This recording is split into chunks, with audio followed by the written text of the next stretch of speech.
नमस्कार, G capital में आपका स्वागत है। आज है 6 जून और आप लोगों के लिए एक नई वीडियो। आज बात करेंगे मिसलेनियस सेक्टर की एक micro cap company Vikas proppant and granite limited के बारे में। तो बने रहिए वीडियो में अंत तक, ताकि आपको एक नई कंपनी के कारोबार और उसके फाइनेंशियल इत्यादि की विस्तार से जानकारी मिल सके। फ्रेंड्स, वीडियो को शुरू करने से पहले एक जरूरी बात आपसे करना चाहता हूँ। बहुत सारे लोग जब किसी छोटी या कम मार्केट कैप की कंपनियों की बात सुनते हैं तो नाक भौं सिकुड़ना शुरू कर देते हैं, लेकिन सत्य तो यही है कि हर लार्ज कंपनी एक दिन माइक्रो कैप या स्मॉल कैप कंपनी थी, तभी आज यहाँ तक पहुँची है। तो ये तो हुई पहली बात। अब दूसरी बात यह है कि राकेश झुनझुनवाला जी का बड़े गर्व से नाम लिया जाता है कि बड़े अच्छे इन्वेस्टर हैं, बड़े सूझबूझ वाले इन्वेस्टर हैं और बिग बुल हैं, लेकिन उन्होंने भी तो 2 रुपये के टाइटन में इन्वेस्टमेंट किया था, जिनकी इन्वेस्टमेंट की वैल्यू कंपनी के ग्रोथ के साथ लगभग 20,000 गुना तक बढ़ी।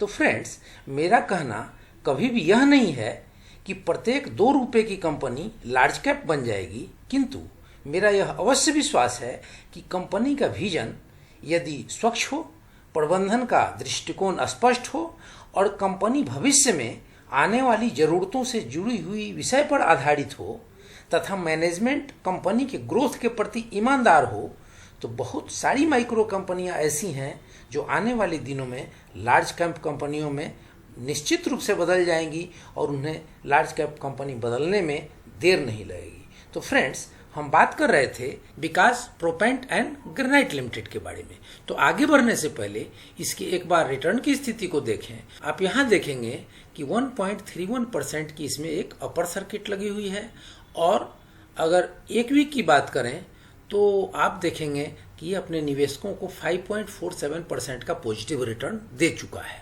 और अगर एक महीने की बात करें तो एक महीने में कंपनी ने अपने निवेशकों को 10% का पॉजिटिव रिटर्न दिया है, और अगर एक साल की बात करें तो कंपनी ने अपने निवेशकों को लगभग 14.44% का निगेटिव रिटर्न दिया है। अब इसके पीयर कंपनियों की अगर बात करें तो पीयर कंपनियों में देखेंगे कि गोदरेज एग्रोवेट लिमिटेड लगभग -25.16% का निगेटिव रिटर्न दिया है। गुजरात अंबुजा एक्सपोर्ट्स 39.12% का निगेटिव रिटर्न दिया है, और नाथ बायोजिनिस ने 26% का निगेटिव रिटर्न दिया है। वहीं एवीटी नेचुरल प्रोडक्ट्स ने 61% का पॉजिटिव रिटर्न दिया है, जहां रुचि इंफ्रास्ट्रक्चर लिमिटेड ने 289% का पॉजिटिव रिटर्न दिया है।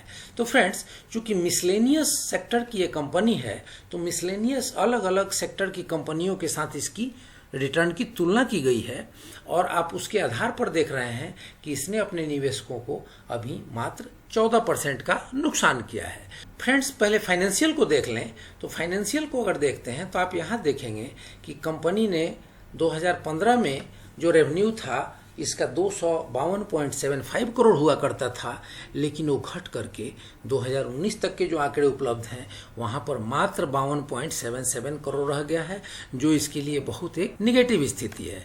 अब अगर इसके नेट इनकम की बात करें तो 39 लाख रुपए की इसकी प्रॉफिट होती थी 2015 में, लेकिन अभी इसकी प्रॉफिट बढ़ के 44 लाख रुपए हो गई है 2019 में।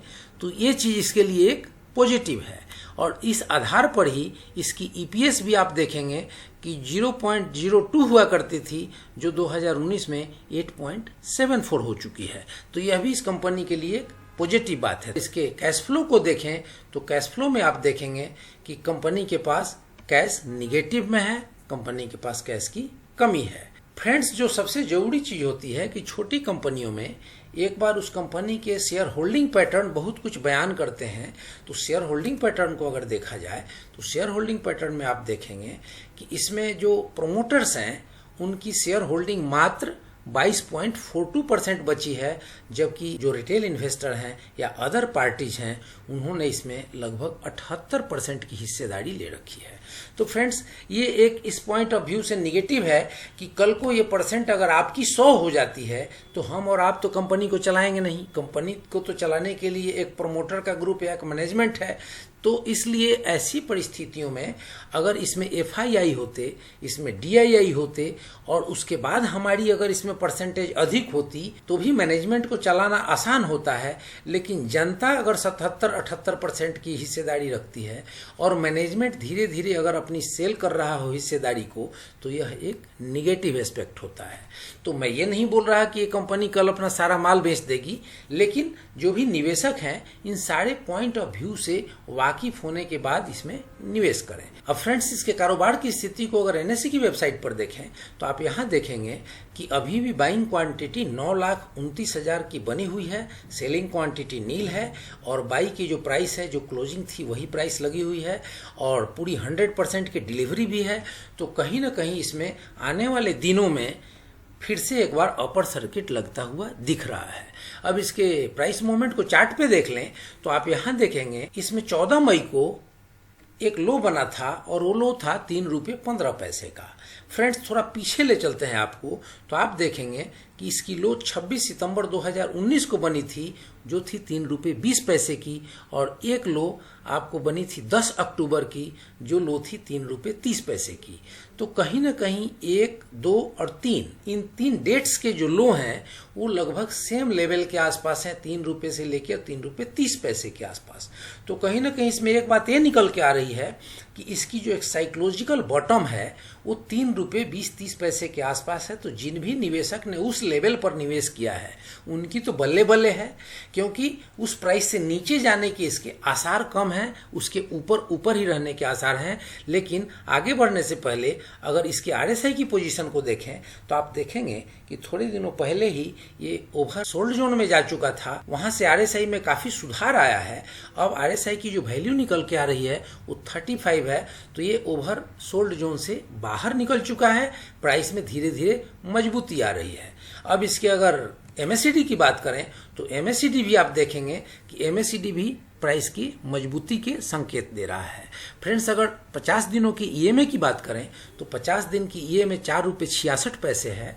तो इसमें मुझे जो अपना एनालिसिस लग रहा है उसकी बात मैं आपसे शेयर करूं तो इसमें अगर 50 दिनों की EMA है वहां तक इसकी प्राइस को जाने में कोई कठिनाई नहीं आ रही है, जैसा कि चार्ट का पैटर्न बता रहा है। तो इस हालत में जो भी निवेशक हैं वो 4 रुपये 60 पैसे 63 पैसे तक तो आसानी से इसकी प्राइस को ऊपर बढ़ते हुए देख सकते हैं, लेकिन वहां पर जाकर के इसे कड़े रेसिस्टेंस का सामना करना पड़ेगा और हो सकता है कि निचले स्तरों पर जिन्होंने इसमें बाइंग करी हो वो अपना मुनाफा भी बुक करें। तो फ्रेंड्स, इस सारे पॉइंट ऑफ व्यू को देखते हुए आपको निवेश का नजरिया रखना है और ऐसी कंपनियों में जहां भी आपको मुनाफा मिल रहा हो आप अपना पार्शियल या पूरी, ये आपके ऊपर डिपेंड करता है कि आपका अगर मुनाफा बहुत अच्छा हो चुका हो तो इसमें से आप अपने को कुछ हद तक एग्जिट कर लें, कुछ हद तक बने रहें, ताकि आपकी रिस्क रिवार्ड रेशियो कंट्रोल हो सके, आपके हाथों में आ सके। और फ्रेंड्स, जिन लोगों ने ऊंचली स्तरों पर इसमें निवेश किया है तो निचली स्तर पर जैसे ही आया था उस समय इसे बाई करके आपको एक इसमें अच्छी एवरेज कर लेनी थी, ताकि थोड़ी भी इसमें से प्राइस में रिवर्सल होती तो आपकी पूंजी निकालना या आपके मुनाफे को बढ़ा लेना आपके हाथ में आ जाता। और इस कंपनी के बारे में पूरे विश्लेषण के बाद फ्रेंड्स, आप माइक्रो कैप कंपनियों में इन्वेस्ट करें, लेकिन प्रायः यह ख्याल रखें कि जिस कंपनी में कम से कम जो शेयर होल्डिंग पैटर्न है वो ठीक ठाक हो, उसमें कम से कम जो प्रोमोटर्स हैं उनकी हिस्सेदारी ठीक ठाक रेशियो में हो, उससे आपकी पूंजी अधिक सुरक्षित हो जाती है। तो फ्रेंड्स, ये रहा विकास प्रोपेंट एंड ग्रेनाइट के बारे में पूरी विश्लेषण, और इस विश्लेषण के आधार पर एक अपनी स्टडी करें और स्टडी के आधार पर ही कोई निवेश संबंधी निर्णय लें या इसमें से एग्जिट संबंधी निर्णय लें, क्योंकि पैसा है आपका तो निर्णय भी होगा आपका। और फ्रेंड्स, अगर वीडियो आपको अच्छी लगी हो तो लाइक शेयर सब्सक्राइब करें और बेल आइकन बटन प्रेस करना ना भूलें, ताकि ऐसी इंफॉर्मेटिव वीडियो सबसे पहले आप तक पहुंचे। जय हिंद, जय भारत।